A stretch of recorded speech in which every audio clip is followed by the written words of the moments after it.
The cross is not a sign of condemnation, but of love lifted high. And that love changes everything. In the name of the Father, and of the Son, and of the Holy Spirit. Be seated. Some years ago, I visited a woman in the hospital who kept a small wooden cross under her pillow. When I asked her why, she smiled faintly and said, "When I hold this, I know I am not alone." Of course, she didn't see the cross as a magic charm that would take away her illness. Rather, it reminded her of a relationship that Christ was with her, carrying her pain and never letting her go. That is what today's gospel tells us. Belief is not just agreeing with a statement. It is trusting in a presence, holding on to a relationship. Just as Moses lifted up the serpent in the wilderness, so must the Son of Man be lifted up, that whoever believes in him may have eternal life. For God so loved the world that he gave his only Son, not to condemn the world, but that the world might be saved through him. Jesus gives the meaning of the cross himself. It is the sign of God's love for the world, not condemnation, but salvation. The cross is not primarily about punishment, but about healing. Not about rejection, but about embrace. And this is a radical claim. Many people in Jesus' time expected a Messiah who would bring judgment against enemies, establish political victory, and display strength. Instead, Jesus speaks of being lifted up on the cross, a place of shame and weakness. And he dares to say that in this lifting up, the world will discover God's love. The cross, therefore, turns upside down our common ideas of how God should act. We expect God to punish wrongdoers and reward the righteous.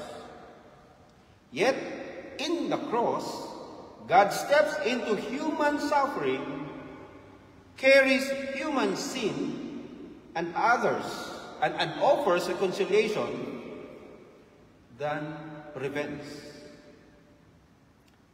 The cross is the great reversal. Condemnation replaced by mercy. Death turned into life.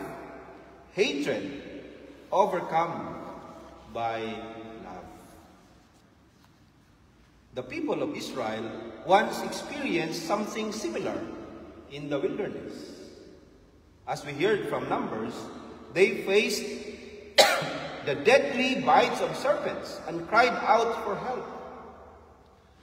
God's answer was unusual, not to remove the serpents, but to command Moses to lift up a bronze serpent on a pole. Whoever looked at it lived.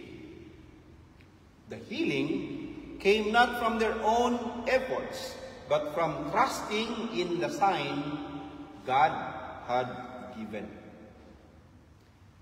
Now, Jesus tells us that he himself will be lifted up in the same way.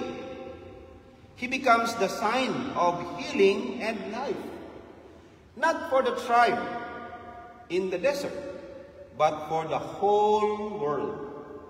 And whoever looks upon him in faith, in the midst of fear, despair, and even death, finds life. And here, John adds something essential. To believe in the Son of Man lifted up is not just to agree with an idea, but to enter into a living relationship. The Greek word pistio or pistio carries the sense of trust, love, and deep commitment. John uses this word almost 100 times in his gospel, according to the scholars. Far more than the other evangelists. Because he wants us to see faith not as reciting words, but as entrusting our whole life to God's love revealed in Jesus. But we must not overlook verse 17. Too often, people stop at John 3:16 and memorize it. But verse 17 completes the thought. God did not send the Son into the world to condemn the world, but in order that the world might be saved through him. And this is the heart of the cross. Not condemnation, but salvation. Not rejection, but embrace.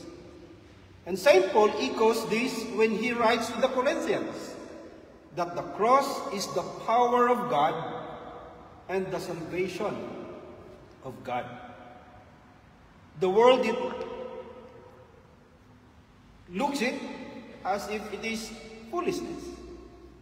A Messiah who suffers, a Savior who dies. But for those who believe, it is the deepest truth, that God's power is not domination, but self-giving love. And God's wisdom is not clever argument, but the embrace of the broken. And this is the heart of the gospel. That in the cross, God has chosen not to destroy the world, but to heal it. Not to condemn humanity, but to draw us into his eternal life.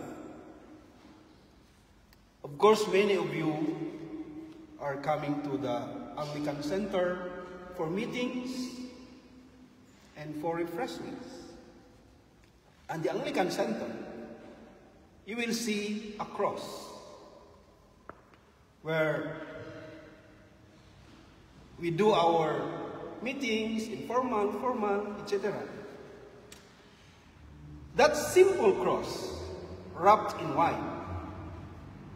Besides that, hung a meditation by Yvonne Kendall. The meditation reminds us that the cross, though plain, carries many layers of meaning, sacrifice, love, forgiveness, transformation, and peace. Please, when you go for refreshment today, please read that meditation. It tells us that the cross is not about ornament or grandeur, but about authenticity and purity.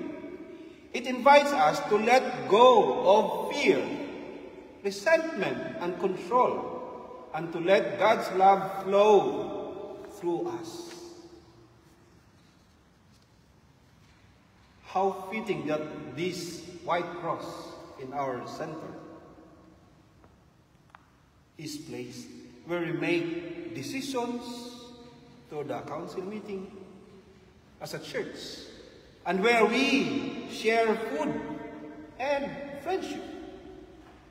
It quietly reminds us that everything we do, from council discussions to coffee and cake, must flow from the cross, where God's love embraces the world.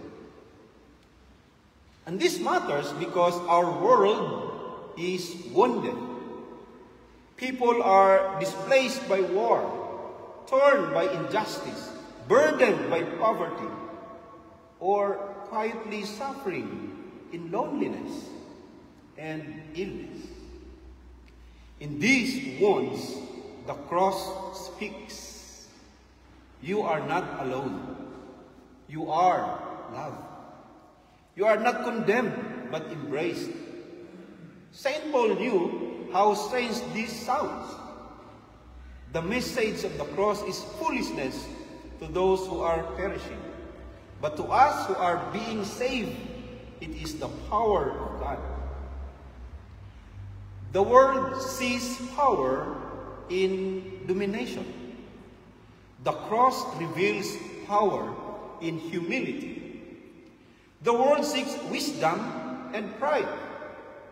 The cross shows wisdom in love poured out. Going back to that woman with the wooden cross under her pillow, knew this truth. Her suffering did not vanish, but she was not alone. The cross gave her strength because it connected her life to the life of Christ and Christ's love. And so for us, whenever we face illness, exile, living alone, injustice, or fear, the cross is God's reminder that we are never abandoned. We are loved with the love that gives itself fully. So today, the gospel calls us back to the heart of our faith. The cross is love lifted high, not condemnation. It is healing for a broken world. It is the wisdom of God's power in weakness. And as the meditation beside our own white cross in the center reminds us, it is the call to simplicity, forgiveness, and peace. So let us look the cross again. Look it up. Go to the center. Take coffee after service and see that simple white cross. Not as an ornament, but as the power of God, the sign of healing and the embrace of love. Amen. Amen. Amen.